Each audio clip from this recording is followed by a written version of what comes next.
कर राग डोक्यात गेली आग बंद कर राग डोक्यात गेली आग welcome to the great Indian election tamasha election पुरती आशा नंतर सारीच निराशा निवडून आल्यावर तुम्ही कुठे गायब होता चरबी चढ गई क्या डोक्यात गेली सत्ता बंद कर राग डोक्यात गेली आग साला करप्शन घोटाळे आणि स्कॅम्स हे बेफाम 60 वर्ष झाली तरी देश अजूनही गुलाम गंगेच्या या देशात मिळत नाही पाणी अरे तहालेल्या जीवाची कशी ही आणि पाणी हे नेते साले देतात कसे खोटे आश्वासन घंटा हे भाषण सभे बोल बच्चन सत्तेच्या माजोड्या आता संपाव गप्पा गोष्टी दादा जनतेचा आक्रोश जिरवेल आता तुझी मस्ती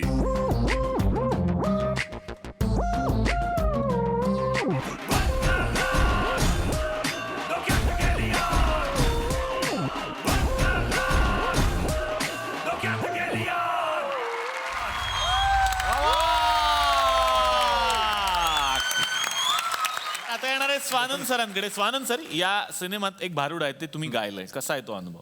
एक तर भारूड हा प्रकार जो आहे सिनेमात फारसा येत नाही. म्हणजे आपल्या लोकपरंपरेतलं एक अतिशय महत्त्वाचं निवेदन भाष्य आहेत गीत आहे ते. मी भारूड या गोष्टीनेच आकृष्ट झालो आणि गेलो ऐकायला आणि तेव्हा हे कळलं की हे भारूड पाण्याबद्दल आहे आणि जी पाण्याची समस्या आपण आज आपण भोगतो आणि हे जवळजवळ 6 महिन्यापूर्वी आम्ही भारूड केलं होतं आणि माझं असं मत आहे की जेव्हा मी केलं तेव्हा एवढी ती ही जाणवली नव्हती त्या गाण्याची गरज जेवढी मला आज जाणवते. वा. देवाच्या भूमीला कुणाची नजर लागली अन पाण्याविन माणसाची जिंदगी बुडाली. वा वा.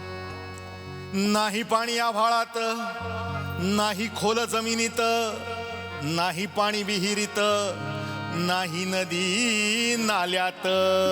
पाणी गेलं तरी कुठे पाणी हरवलं कोणी ते चोरलं पाणी हरवलं कोणी ते चोरलं शिमग्यावाणी बळीराजाचं शेत पेटलं शिमग्यावाणी बळीराजाचं शेत पेटलं पाणी हरवलं कोणी ते चोरलं पाणी हरवलं कोणी ते चोरलं.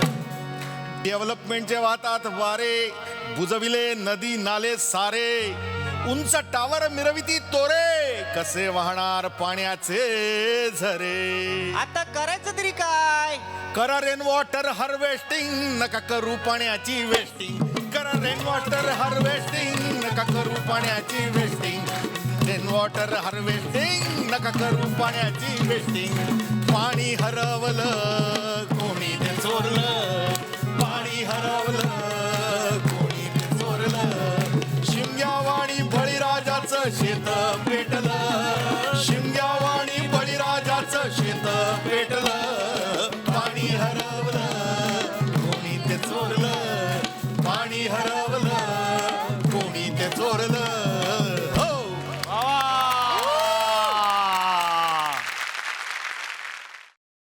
Paneer mushroom stick with barbecue sauce करण्यासाठी लागणारे साहित्य: किसलेलं गाजर, उकडलेला बटाटा, पनीर, तांदूळाचं पीठ, रवा, मटार, मशरूम, कोबी, मीठ, मिरची, कोथिंबीर आणि बार्बेक्यू सॉस. कृती: प्रथम एका बाउलमध्ये किसलेलं गाजर, उकडलेला बटाटा, कुस्करलेलं पनीर, मटार, मशरूम, हिरवी मिरची, कोथिंबीर, कोबी, मीठ आणि तांदूळाचं पीठ घालून सर्व एकजीव करून घ्यावं. तयार मिश्रणाच्या स्टिक बनवून रव्यामध्ये घोळवून गरम तेलात तळून घ्याव्यात आणि सर्व्ह कराव्यात. मामी, कोणता भक्त हाक मारतो आहे? ध्यानात इतके मग्न आहात. बाणाईला भेट घ्यायची आहे देवी. वाटलंच मला. ती अस्वस्थ असणं स्वाभाविकच आहे. तिच्या दृष्टीने हे सारंच गोंधळून टाकणार आहे. अशा वेळी तिला तुम्हाला किंवा मला भेटावं असं वाटणं हे स्वाभाविक आहे. नमस्ते अंकल जी. वो हमें आपसे कशा करता आलास तू इथे? विकीची चाळी करायला? काय समजतो काय स्वतःला तू? अरे आजारपणात माझा जीव वाचवला म्हणून घरातल्या पोरी बाळींवर. अरे कुठून कुठून येता तुम्ही? नाही ते उद्योग धंदे करता इथं. खपवून घेणार नाही मी सांगतो तुला. मी फार वाईट माणूस आहे लक्षात ठेव. पोलिसात देणार होतो तुला.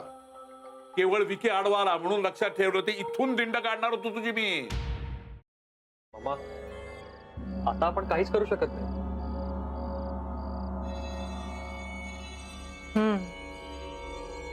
पण आर्चिस, हे असं कसं शक्य आहे?